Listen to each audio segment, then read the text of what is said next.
ನಮಸ್ತೆ, Kavita LOX and ಟಿಪ್ಸ್ಗೆ ಸ್ವಾಗತ. ಎಲ್ಲ ಹೇಗಿದ್ದೀರಾ ಫ್ರೆಂಡ್ಸ್? ಎಲ್ಲ ಚೆನ್ನಾಗಿದ್ದೀರಾ ಅಂತ ನಾನು ತಿಳಿದಿದ್ದೀನಿ. ನೋಡಿ, ನಾನು ನಿಮಗೋಸ್ಕರ ಇಲ್ಲಿ ಇವತ್ತೊಂದು ಒಳ್ಳೆ ಟಿಪ್ಸ್ನ ತಂದಿದ್ದೀನಿ. ಈ ಥರ ಟಿಪ್ಸ್ನ ನೀವು ಮನೆಯಲ್ಲಿ ಬಳಸಿದ್ದೆ ಆದರೆ ನಿಮ್ಮ ಮನೆಯಲ್ಲಿ ಒಂದು ಸೊಳ್ಳೆ ಸಹ ಇರೋದಿಲ್ಲ ಫ್ರೆಂಡ್ಸ್. ಮತ್ತು ನೋಡಿ, ಸೊಳ್ಳೆಯಿಂದ ನಮಗೆ ತುಂಬಾ ಸ್ಕಿನ್ ಅಲರ್ಜಿ ಆಗ್ಬೋದು, ಬೇರೆ ಬೇರೆ ಜ್ವರಗಳು ಎಲ್ಲ ಬರ್ತಿರುತ್ತೆ. ನಾವು ಅದಕ್ಕೆ ಮನೆಯಲ್ಲಿ ನೋಡಿ ಈ ಥರ ಲಿಕ್ವಿಡು, ಸ್ಪ್ರೇ ಅಥವಾ ಕಾಯಿಲ್ಸ್ ಎಲ್ಲ ಬಳಸ್ತೀವಿ. ಈ ಥರ ಬಳಸೋದ್ರಿಂದ ನಮ್ಮ ಆರೋಗ್ಯ ಇನ್ನೂ ಕೆಟ್ಟೋಗುತ್ತೆ ಫ್ರೆಂಡ್ಸ್. ಆ ಥರ ಬಳಸ್ತೀರಾ ನಾವು ಮನೆಯಲ್ಲೇ ಯಾವ ಥರ ನ್ಯಾಚುರಲ್ ಆಗಿ ಮನೆಯಲ್ಲೇ ಮದ್ದನ್ನ ರೆಡಿ ಮಾಡಿಕೊಂಡು ಯಾವ ಥರ ಸೊಳ್ಳೆನ ಓಡಿಸ್ಬೋದು ಅಂತ ನಾನು ನಿಮ್ಗೆ ಇವತ್ತು ತೋರಿಸ್ಕೊಡ್ತೀನಿ. ಇಲ್ಲಿ ನೋಡಿ, ಈ ಥರ ಮಾಡಿದ್ದೆ ಆದರೆ ನಿಮ್ಮ ಮನೆಯಲ್ಲೇ ಅಲ್ಲ ಆಚೆ ಎಲ್ಲ ಎಲ್ಲೂ ಒಂದು ಸೊಳ್ಳೆ ಸಹ ಇರೋದಿಲ್ಲ, ಜಿರಳೆನೂ ಬರೋದಿಲ್ಲ. ಒಂದ್ಸಲ ಈ ಟಿಪ್ಸ್ನ ಟ್ರೈ ಮಾಡಿ ನೋಡಿ. ಒಂದು ಈರುಳ್ಳಿ ಇದ್ದರೆ ಸಾಕು ಫ್ರೆಂಡ್ಸ್, ನೀವು ಚೆನ್ನಾಗಿ ಇದನ್ನ ಮಾಡ್ಕೊಬೋದು ನೋಡಿ. ಮತ್ತು ನಾನು ಇಲ್ಲಿ ಕೊಬ್ಬರಿ ಎಣ್ಣೆ ತೊಗೊಂಡಿದ್ದೀನಿ. ಕೊಬ್ಬರಿ ಎಣ್ಣೆ ಸ್ವಲ್ಪ ಹಾಕ್ಕೊಳ್ತಿದ್ದೀನಿ. ನೀವು ಇದೇ ಥರ ನಿಮ್ಗೆ ಎಷ್ಟು ಲಿಕ್ವಿಡ್ ಬೇಕು ಅನ್ಸುತ್ತೋ ಆ ಥರ, ಅಂದರೆ ಎಣ್ಣೆನ ನೀವು ಎಷ್ಟಾದರೂ ಮಾಡಿಟ್ಕೊಬೋದು. ಅದಕ್ಕೆ ನಾನು ಸ್ವಲ್ಪ ಬೇವಿನ ಸೊಪ್ಪು ಹಾಕ್ಕೊಂಡು ಚೆನ್ನಾಗಿ ಹುರ್ಕೊಳ್ತಾ ಇದ್ದೀನಿ, ಬಿಸಿ ಮಾಡ್ಕೊಳ್ತಾ ಇದ್ದೀನಿ.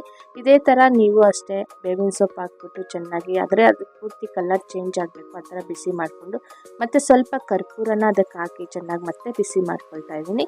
ಈ ಥರ ಮಾಡಿದ್ದಾದಮೇಲೆ ತಣ್ಣಗಾದ್ಮೇಲೆ ಅದನ್ನು ಚೆನ್ನಾಗಿ ಶೋಧಿಸ್ಕೊಂಡ್ಬಿಡೋಣ ಒಂದು ಪ್ಲೇಟಲ್ಲಿ ಅಥವಾ ಒಂದು ಬಟ್ಲಲ್ಲಿ. ಶೋಧಿಸ್ಕೊಂಡಿದ್ದಾದಮೇಲೆ ಅದನ್ನು ಯಾವ ಥರ ಬಳಸ್ಬೇಕಂತ ನಾನು ನಿಮಗೆ ತೋರಿಸ್ಕೊಡ್ತೀನಿ ಫ್ರೆಂಡ್ಸ್. ಈ ಥರ ನೀವು ಮಾಡಿದ್ದೆ ಆದರೆ ನೋಡಿ, ಸೊಳ್ಳೆಗಳಿಂದ ಅನೇಕ ಚರ್ಮ ರೋಗ ಆಗ್ಬೋದು ಅಥವಾ ಬೇರೆ ಬೇರೆ ಎಲ್ಲ ಜ್ವರಗಳು, ಡೆಂಗು, ಮಲೇರಿಯಾ ಎಲ್ಲ ಬರುತ್ತಲ್ಲ, ಅದರಿಂದ ನೀವು ಸುಲಭವಾಗಿ ತಪ್ಪಿಸ್ಕೊಬೋದು. ನೋಡಿ, ಚಿಕ್ಕ ಮಕ್ಕಳೆಲ್ಲ ಆಚೆ ಎಲ್ಲ ಓಡಾಡೋಕೆ ಹೋಗ್ತಿರ್ತಾರೆ. ಅಲ್ಲಿ ಆಗ ಬೇಕಾದರೆ ನೀವು ಆ ಎಣ್ಣೆನ ನಿಮ್ಮ ಮಕ್ಕಳಿಗೆ ಹಚ್ಚಿಬಿಟ್ಟು ಸಹ ಕಳಿಸ್ಬೋದು, ಅದೇನು ತೊಂದರೆ ಇಲ್ಲ. ಆಗ ಸೊಳ್ಳೆ ಒಂದು ಹತ್ರ ಬರೋದಿಲ್ಲ ಫ್ರೆಂಡ್ಸ್, ಮೈಗೆ ಹಚ್ಚೋದ್ರಿಂದ. ನೋಡಿ, ಮತ್ತೆ ನಾನಿಲ್ಲಿ ತೋರಿಸ್ತಾ ಇದ್ದೀನಲ್ಲ, ಈ ಥರ ಒಂದು ಈರುಳ್ಳಿ ತಗೊಂಬಿಟ್ಟು ಅದು ಹೊಟ್ಟೆಲ್ಲ ತೆಗೆದುಬಿಟ್ಟು ನೋಡಿ, ನಾನು ಯಾವ ಥರ ಕಟ್ ಮಾಡ್ಕೊಳ್ತೀವಿನೋ ಅದೇ ಥರ ನೀವು ಮಾಡಿಕೊಂಡ್ರೆ ಈ ಸೊಳ್ಳೆಯಲ್ಲಿ ಇದನ್ನು ನಾನು ಏನು ಮಾಡ್ತೀನಿ ಅಂತ ನಾನು ನಿಮಗೆ ತೋರಿಸ್ಕೊಡ್ತೀನಿ. ಇದೇ ಥರ ನೀವು ಕಟ್ ಮಾಡಿಕೊಂಡು ಒಳಗಡೆ ನೋಡಿ ಒಂಚೂರು ಈ ಥರ ಹೋಲ್ ಮಾಡ್ಕೊಬೇಕಾಗತ್ತೆ. ಈ ಥರ ಮಾಡಿದ್ದಾದಮೇಲೆ ನೀವೇನು ಮಾಡಬೇಕಂತ ನಾನು ಈಗಲೇ ನಿಮಗೆ ತೋರಿಸ್ಕೊಡ್ತೀನಿ ಫ್ರೆಂಡ್ಸ್. ನೀವು ಇದೇ ಥರ ಏನಾದರೂ ಮನೆಯಲ್ಲಿ ರೆಗ್ಯುಲರಾಗಿ ಮಾಡಿದ್ದೀರಂದರೆ ಮನೆಯಲ್ಲಿ ಆ ಸ್ಮೆಲ್ ಇರೋದ್ರಿಂದ ಮನೆಗೊಂದು ಸೊಳ್ಳೆ ಸಹ ಬರೋದಿಲ್ಲ. ಒಂದ್ಸಲ ಇದನ್ನ ನೋಡಿ, ನಿಮಗೆ ಗೊತ್ತಾಗುತ್ತೆ, ಮಾಡಿ ನೋಡಿ. ಸೊಳ್ಳೆಗಳಿಂದ ನೋಡಿ ನಮಗೆ ರಾತ್ರಿ ಹೊತ್ತು ನಿದ್ದೆ ಬರೋದಿಲ್ಲ. ಒಂದೊಂದ್ಸಲ ಜಾಸ್ತಿ ಸೊಳ್ಳೆ ಇದೆ ಅಂದರೆ ಬಂದು ಕಿವಿ ಹತ್ರ ಸೌಂಡ್ ಮಾಡ್ತಾ ಇರುತ್ತೆ, ಮತ್ತು ಈ ಜಿರಳೆಗಳು ಎಲ್ಲ ತುಂಬಾ ಬರ್ತಿರುತ್ತೆ ಅನ್ನೋವಾಗ ನೋಡಿ, ಈ ಥರ ಏನಾದರೂ ನೀವು ಮಾಡಿ ಮನೆಯಲ್ಲಿ ಬಳಸಿದ್ದೆ ಆದರೆ ಫ್ರೆಂಡ್ಸ್ ಒಂದು ಸೊಳ್ಳೆನೂ ಇರೋದಿಲ್ಲ ಖಂಡಿತ. ನೀವು ಒಂದ್ಸಲ ಟ್ರೈ ಮಾಡಿ ನೋಡಿ, ನಿಮಗೆ ಗೊತ್ತಾಗುತ್ತೆ. ನೋಡಿ, ಈ ಥರ ನೀವು ಹೋಲ್ ಮಾಡಿದ್ದಾದಮೇಲೆ ಒಂದು ಚಿಕ್ಕದು ಹತ್ತಿನ ಒಂದು ಬತ್ತಿ ಥರ ಮಾಡ್ಕೊಂಬಿಟ್ಟು ನೋಡಿ, ಅದನ್ನು ನಾವು ಆಗಲೇ ಎಣ್ಣೆ ಮಾಡಿದ್ವಲ್ಲ ಅದನ್ನು ಇದ್ರೊಳಗೆ ಹಾಕಿ ನೀವು ಹಚ್ಚೋದ್ರಿಂದ ತುಂಬಾ ಒಳ್ಳೆಯದು. ನೀವು ಬೇಕಾದರೆ ಮಾಮೂಲಿ ದೀಪದಲ್ಲಿ ಸಹ ಹಚ್ಬೋದು, ಆದರೆ ಈ ಥರ ಮಾಡಿದ್ದೀರಂದರೆ ಆ ಈರುಳ್ಳಿ ಸಹ ಸ್ಮೆಲ್ ಇರುತ್ತಲ್ವ, ಆ ಥರ ಇದ್ದಾಗ ನೋಡಿ ಒಂದು ಸೊಳ್ಳೆನೂ ಬರೋದಿಲ್ಲ ಫ್ರೆಂಡ್ಸ್. ನೋಡಿ, ಅದಕ್ಕೆ ಕೆಳಗೆ ನಾನೊಂದು ಮುಚ್ಚಳ ಇಟ್ಟಿದ್ದೀನಿ. ನೀವು ಬೇಕಾದರೆ ಹಾಗೇನೇ ಇಡ್ಬೋದು. ನಾನು ಮುಚ್ಚಳ ಸಪೋರ್ಟ್ಗೆ ಇಟ್ಟಿದ್ದೀನಿ ಅಷ್ಟೇ, ಅದು ಬಿದ್ದೋಗ್ತೀರಾ. ನೋಡಿ, ಅದಕ್ಕೆ ಸ್ವಲ್ಪ ಹತ್ತಿ ಇಟ್ಬಿಟ್ಟು ಹತ್ತಿಯಲ್ಲಿ ನೋಡಿ ನಾನು ಸ್ವಲ್ಪ ಎಣ್ಣೆ ಹಾಕ್ಬಿಟ್ಟು 1 ಟೇಬಲ್ ಸ್ಪೂನ್ ಆಗೋಷ್ಟು, ಅದು ಆಗೋಗಿದ ತಕ್ಷಣ ಇನ್ನು ಸ್ವಲ್ಪ ಎಣ್ಣೆ ಹಾಕ್ಬಿಟ್ಟು ನೀವು ಇದೇ ಥರ ಉರಿಸ್ಬೋದು.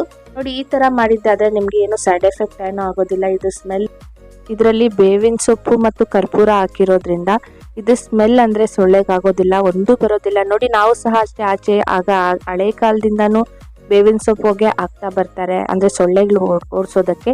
ನೋಡಿ, ಈ ಥರ ಏನಾದರೂ ನೀವು ಮಾಡಿದ್ದೆ ಆದರೆ ಈ ಎಣ್ಣೆನ ನೀವು ಬೇಕಾದರೆ ಮೈಗೂ ಹಚ್ಕೊಬೋದು, ಕೈಕಾಲಿಗೆ ಚಿಕ್ಕ ಮಕ್ಳಿಗೂ ಹಚ್ಚಿ ಕಳಿಸ್ಬೋದು. ಗಿಡಗಳ ಹತ್ರ ಎಲ್ಲ ಆಟ ಆಡೋಕ್ಕೆ ಹೋಗ್ತಿರ್ತಾರೆ ನೋಡಿ, ಆ ಥರ ಇದ್ದಾಗ ನೋಡಿ ಈ ಥರ ನೀವು ದೀಪ ಸಹ ಮಾಡಿ ಇಡ್ಬೋದು ಫ್ರೆಂಡ್ಸ್.